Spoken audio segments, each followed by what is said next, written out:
O final da década de 50 e o início dos anos 60 foi um período onde aconteceram grandes transformações na sociedade norte-americana. Os anos 50 trouxeram aos Estados Unidos um crescimento econômico grande e assim se firmaram como potência capitalista. E ao mesmo tempo que o país estava em constante avanço na economia, surgiram também impactos negativos em muitos setores da sociedade, que viam que todos esses frutos de prosperidade do país não estavam sendo distribuídos de forma igualitária. O que acontecia naquela época não foge muito do que acontece nos dias de hoje.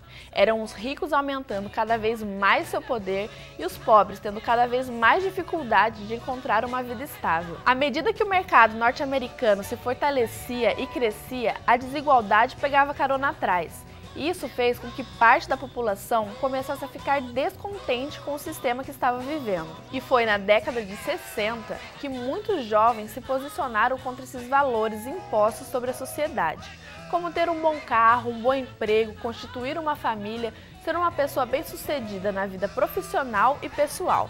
Estes jovens fizeram parte de vários movimentos chamados de contracultura. Eles se rebelavam contra essa história de todos serem obrigados a viver o mesmo exemplo de vida. A contracultura consistia basicamente em fugir do senso comum. As mulheres, por exemplo, começaram a usar calça jeans, surgiram as mini-saias e as pílulas anticonceptivas. Um país que jogava bombas napalm no Vietnã, matava mulheres e crianças indefesas, não era o tipo de sociedade que esses jovens queriam. Como uma sociedade que defende a liberdade não a vive de fato. Uma sociedade que prega a igualdade, mas que divide e discrimina os negros dos brancos e os homens das mulheres. E por isso, muitos deles eram presos e fugiam para viver em comunidades autônomas. Afinal, se recusavam a servir o exército na Guerra do Vietnã. Foram vários os movimentos contra a cultura, mas com certeza o que mais representou essa época foi o movimento hippie.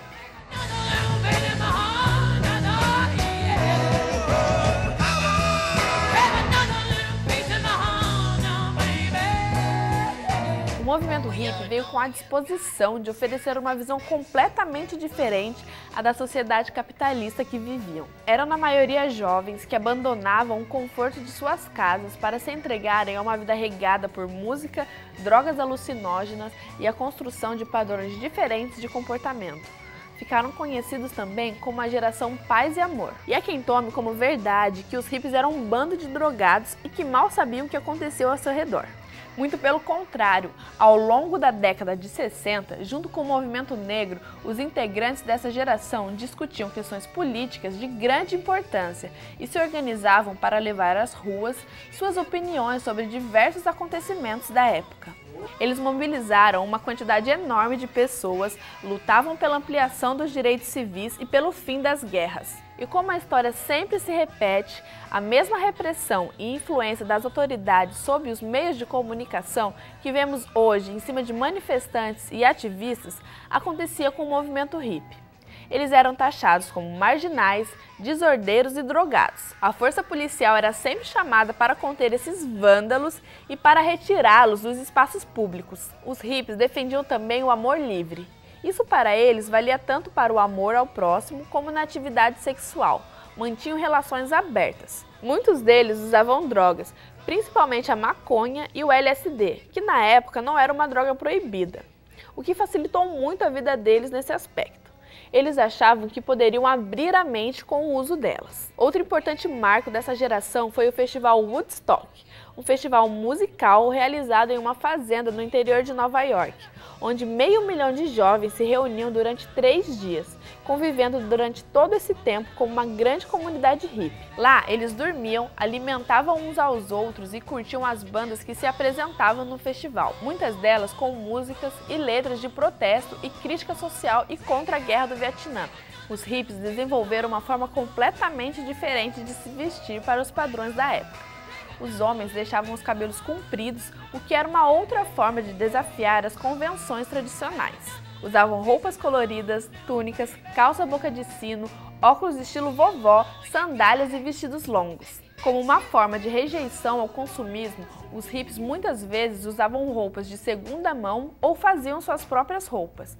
Rejeitavam o uso de produtos de beleza, giletes de barbear, shampoo ou outros produtos industrializados. A Kombi estilizada e psicodélica também era símbolo entre os hippies. E o principal símbolo que remete muito a esse movimento é o da cruz invertida, que foi desenvolvida na Inglaterra como logo para uma campanha pelo desarmamento nuclear. No Brasil, o movimento chegou na década de 70 e teve uma força de expressão diferente devido à repressão da ditadura militar.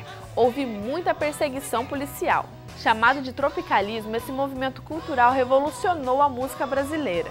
Os tropicalistas criticavam a ditadura militar e lutavam pela liberdade de expressão. Foram os grandes responsáveis pela mudança de ideais e de costumes aqui no Brasil, tanto na música, política, movimento estudantil, sexo e moda. Muitos foram perseguidos e exilados, como Caetano Veloso e Gilberto Gil. Hoje em dia, ainda encontramos muitos vestígios do que foi aquela época. Os jovens ainda se encontram em festivais, se inspiram no modo de se vestir, nas gírias e na maneira de enxergar a vida. O que seria muito legal era que se espelhasse nos aspectos idealistas e de luta contra a desigualdade no país e se unissem mais como movimentos estudantis.